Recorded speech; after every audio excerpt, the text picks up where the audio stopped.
With 6 months to go until the UK is due to leave the EU, the British Chamber of Commerce has issued a stark warning on the risks of a no-deal Brexit. Well, let's get more of this from our UK correspondent Vincent McAviney in London.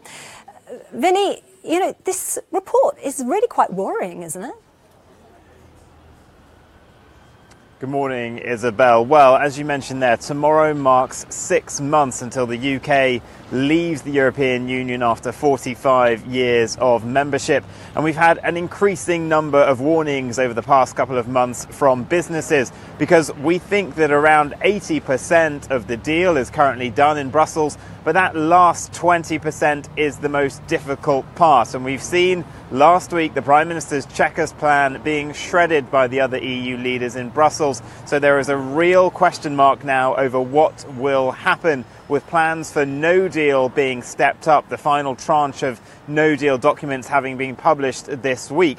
And some of the business leaders we've heard from, like the bosses of BMW and Jaguar Land Rover, have said that the government needs to work quicker. They need to be more transparent about this. They have complicated manufacturing product lines that will simply have to stop if they cannot get a good enough deal. Other businesses, the boss of Next and Wetherspoons, the pub chain, saying that this has all been overblown. But this is one of the biggest surveys conducted since the referendum by the British Chambers of Commerce, and it has found that 2/3 of firms are still aren't preparing for Brexit.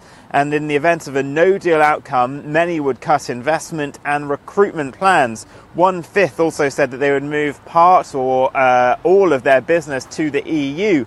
And this really chimes with what the Bank of England Governor Mark Carney has said recently, that he is uncomfortable that the high probability of no deal now, he says that should be avoided at all costs because it would lead to, in his words, a plummeting pound, higher interest rates and higher unemployment. So severe economic shock for the economy. But there are those already rounding on this survey saying that this is once again Project Fear. But now that they were drawing closer to the Brexit date and there still seems to be real problems for Theresa May's plans, it's looking more and more likely that some of these no-deal Brexit plans may have to come into place.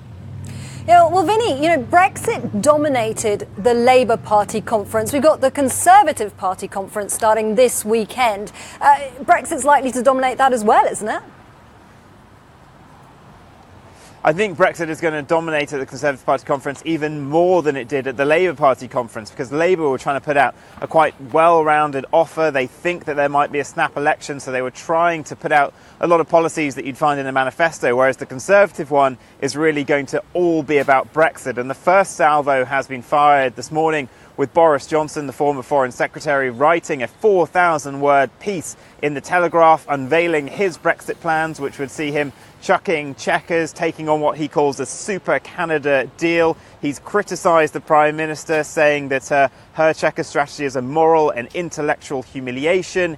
He thinks that they'd be able to strike a free trade deal, giving much of the same benefits of the current EU membership, and you wouldn't need a hard border in Ireland because it would be done elsewhere around the border. Now, there are people saying there isn't much new in this, and much of it has already been rejected by the EU, but the timing is, of course, important because Boris Johnson is going to speak on the eve of the Prime Minister's own speech at the party conference. He will be outlining why he thinks he can lead the party probably with this new plan that he's published. Then Theresa May will speak, and she has been protected whilst Parliament has been in recess for this party conference season, because the Conservative Party mechanism for replacing a leader can only be engaged when Parliament is sitting. So when they come back, Theresa May is going to have to be fighting for her Chequers plan with her own MPs and with the European Union, and fighting for her jobs, because it's thought that they're close to the threshold of letters needed to trigger a fresh leadership election.